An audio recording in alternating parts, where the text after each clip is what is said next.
Mana shu kungacha qo'llab-quvvatlab kelayotgan aka-ukalarim va opa-singillarim, bu hech qanaqa ibratli video emas. Hayotimda bitta voqea bo'ldi.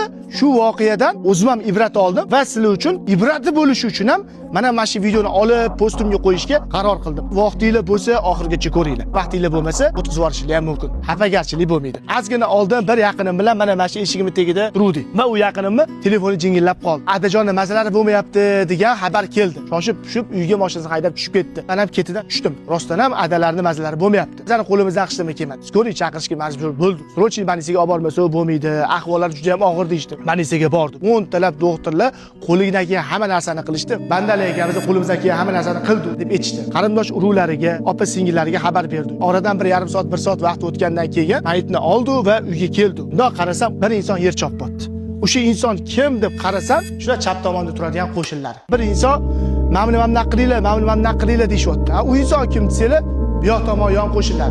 Undan keyin yana men yuvchini gaplashaman, men mashinani gaplashaman deb bir inson yugurib yuribdi. U inson kim desanglar, kerak bo'lsa orqa mahalladagi qo'shinlar. Yaxshilab e'tibor beringlar, qo'shinlar telefon qilganimiz akalari, ukalari yo opa-singillar emas.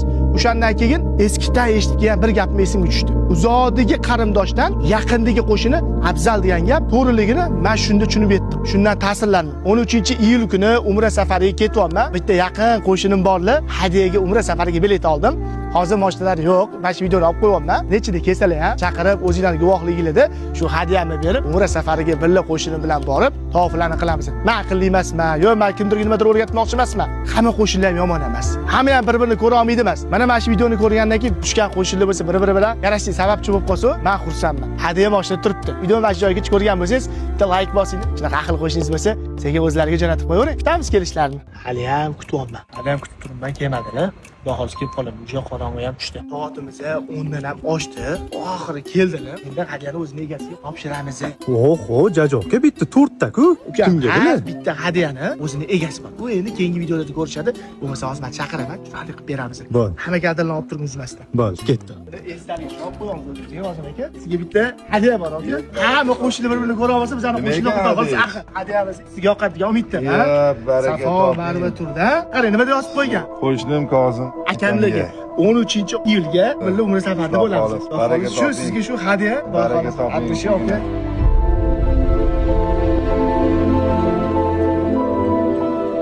Uzoqdagi qarindoshdan yaqinga qo'shin afzal ekan. Nimagaki, to'tkashimiz. O'shacha ahil bo'lib xudo o'zi yashayveringlar. Aytgancha qo'shini, kelib biz ham kelishib olaylik.